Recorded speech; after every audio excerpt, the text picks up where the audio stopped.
लीजिएगा। वाकई आपकी समातों को दिया करते हुए मैंने मुकाम तय करना है हज़रत अबुल फजल अब्बास का। शाह ईरान एक भिखारी था, साइल जिसे कहते हैं, मांगा करता था। ईरान में गली गली मांगता था। एक दिन मुत्तकी था, परहेजगार था, इमाम का बड़ा मुहिब था। हुज्जत का जिक्र है, कोशिश कीजिएगा कि आप हूँ हैं करें ना करें, लेकिन समझ के ज़रूर जाइए। आज दिल था इस वाक़ये को आपको सुनाऊं। 2 दिन से मिजाज में मेरे आ नहीं रहा था और चाह नहीं रहा था कि सुनाऊं, लेकिन आज दिल है तो मैं तेज़ी से सुना रहा हूँ आपको। मुत्तकी था, परहेजगार था, इबादत गुजार था, शाह ईरान।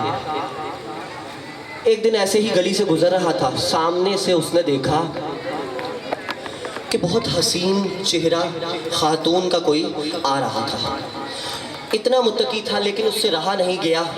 उसने अपने साथ वाले शख्स को कहा कि इस खातून का पीछा करो और देखो कि ये घर, इसका घर कहाँ है, ये रहती कहाँ है। शाह ईरान के साथ जो शख्स था उसने पीछा किया, आके शाह ईरान को बताया कि फ़ला जगह पे रहती है।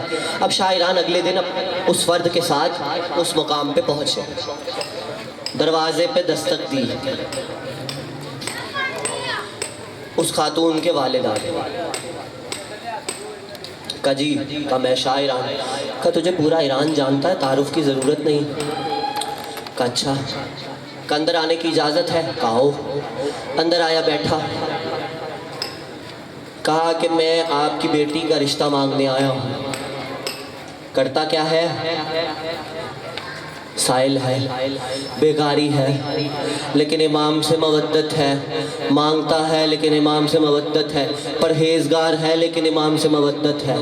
अब बाप ने देखा ऊपर से लेके नीचे तक। उसके बाद कहा कि शाह ईरान करते क्या हो भिखारी, दुनिया जहान की बीमारियां तुम्हें हैं, बात तुम कम करते हो, खांसते तुम ज़्यादा हो। तुमने ये सोच भी कैसे लिया कि मैं अपनी बेटी का रिश्ता तुम्हें दे दूंगा? शाह ईरान रोने लगा। यह आपके लिए बेदारी का सबूत है और कोई पैगाम है, मिजाजन पैगाम पहुंच जाते हैं, पहुंच जाए तो कद्र कीजिएगा। वहाँ से उदास होते हुए जब निकला, बहुत गिरिया किया अपने घर में आके। उसने इमाम ज़माना का चिल्ला काटा। ये 40 दिन का चिल्ला है जिसकी कोई दुआ कबूल ना हो। मैं नहीं कह रहा, आयतुल मुकर्रम शराजी ने भी कहा कि जिसकी कोई दुआ कबूल ना हो रही हो वो इमाम ज़माना का ये 40 दिन का चिल्ला काटे। रोज़ 40 दिन बिला नागा इमाम ज़माना की ज़ियारत पढ़े और दुआए इमाम ज़माना पढ़े। जो हाजत होगी 40 रोज़ के अंदर अंदर पूरी हो जाएगी। अब चिल्ला काट लिया। उसने ना देखा गर्मी है, सर्दी है, बारिश है, धूप है, ठंड है, काटता।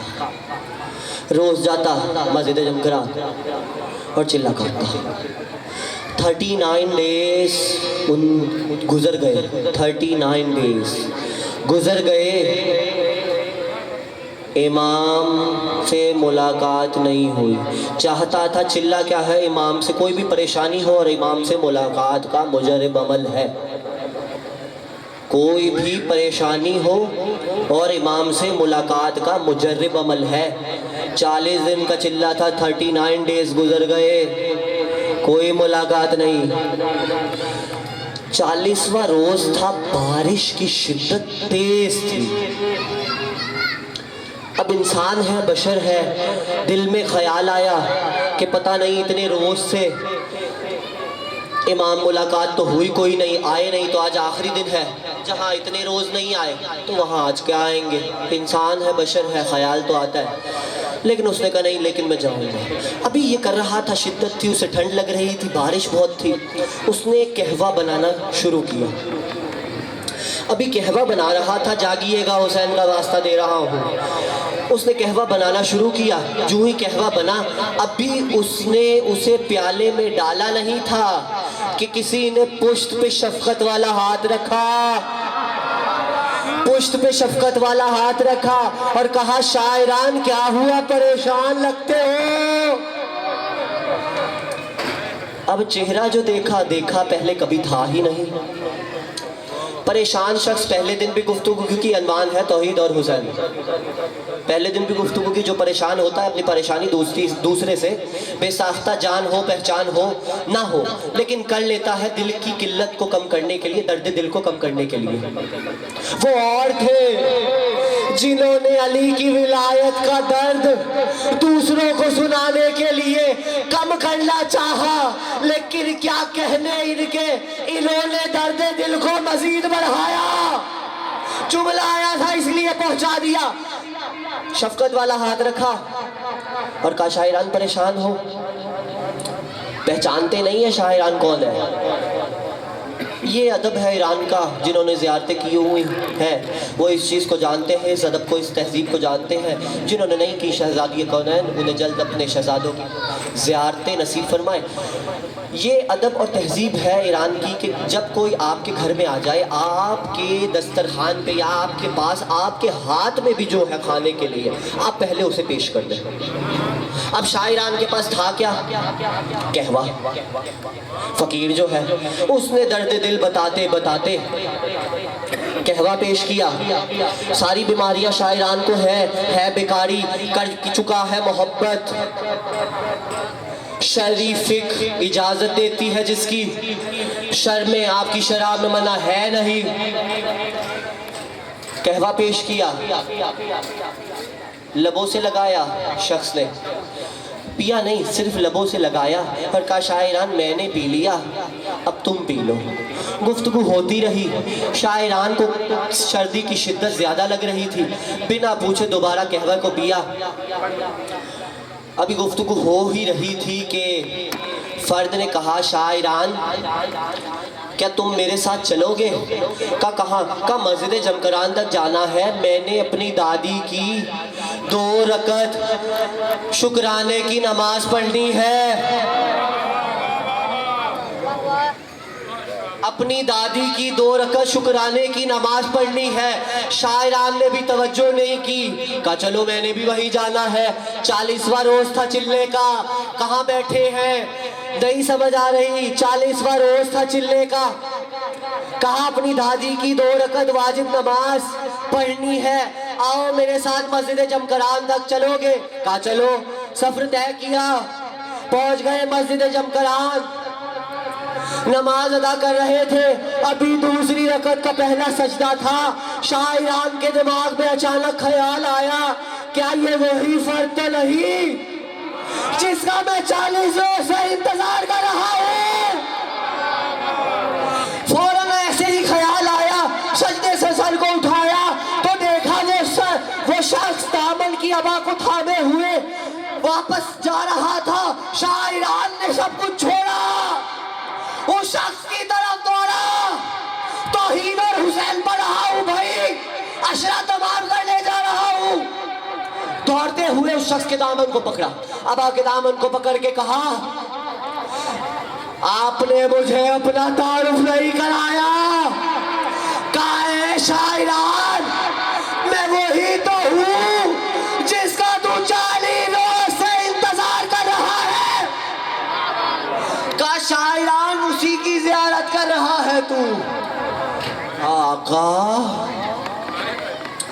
ऐसे नहीं जाने दूंगा, बड़ी देर इंतजार किया है तुमसे मुलाकात का।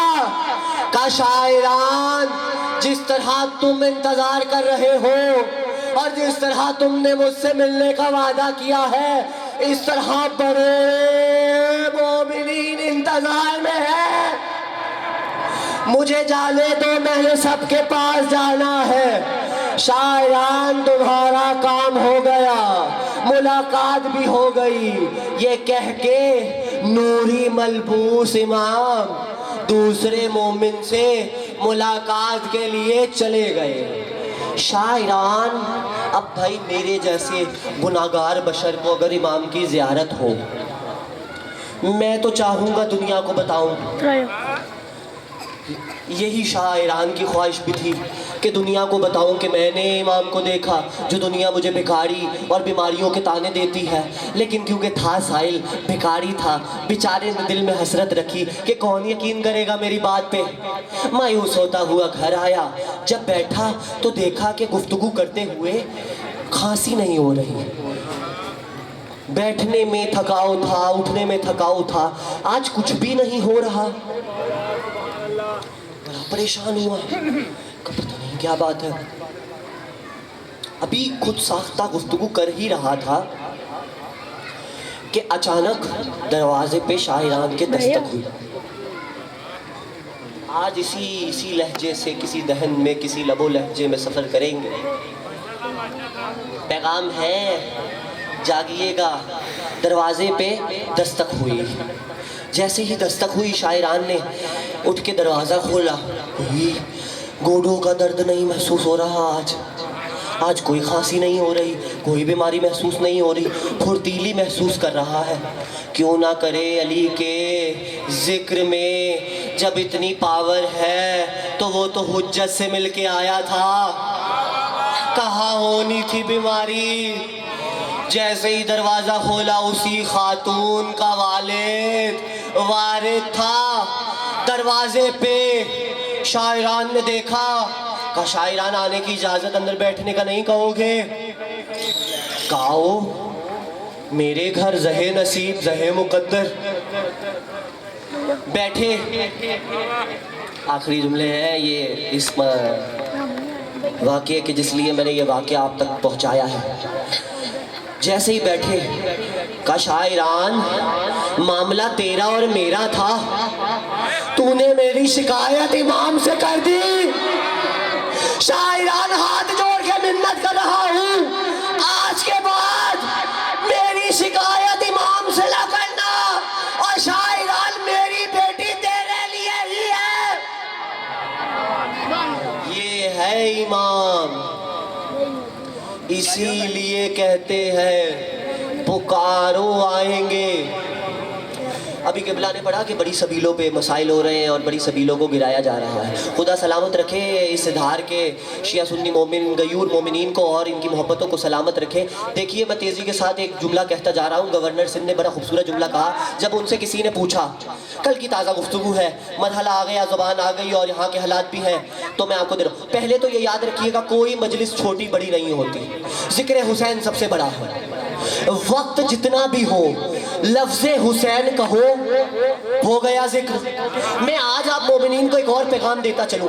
भाई, ये बड़ी बड़ी मजलिसों के मसाइल ने छोटे छोटे मोमिनीन के मुश्किलात बढ़ा दी हैं। याद रखिएगा, खुलूस नीयत से जब जिक्र करेंगे ना, मुसल्ला बिछाएं, वाजिब नमाज पढ़ें, मुसल्ला बिछाने के बाद जब नमाज पढ़ लें, हुसैन के किसी भी 72 शोहदा में से किसी का भी जिक्र करें, आंखों में एक आंसू आया, सीने पे 2 हाथ मारे, हो गई मजलिस, आ गए मलाइका, हो गए शरीक जिक्र में, मिल गया सवाब। ये है जिक्र। आगे जुमले इसीलिए आप तक पहुंचा रहा हूँ। कामरान डिसोरी साहब से गवर्नर सिंध किसी ने अभी कहा था कल कि जी रास्ते बंद हो रहे हैं। उसने कहा सिर्फ मुहर्रम की बात नहीं कर रहा, रबीउल अव्वल की भी कर रहा हूँ। इसलिए कर रहा हूँ कि ये मसाइल हमारे लिए हो रहे। चले जी, जिनका मुतबातिल रास्ता कोई है वो तो है, लेकिन जिनका कोई रास्ता नहीं है उसके लिए तो कुछ किया जाए ना। उसके लिए तो कोई कमेटी बनाई जाए। क्या कहने जुमलों के, खुदा सलामत रखे इस जुमलों के एवज उनको और इसका अजर अजीम उन्हें अता फरमाए। उन्होंने कहा कोई मुतबादिल रास्ते हो जो इसके लिए हिकमत अमली तैयार की जाए। कामरान डिसोरी साहब ने कहा, देखिए मुहर्रमुल हराम अदब व एहतराम का महीना है, रास्ता दूसरा हुसैन के पास भी था, लेकिन हुसैन ने रास्ता नहीं बदला।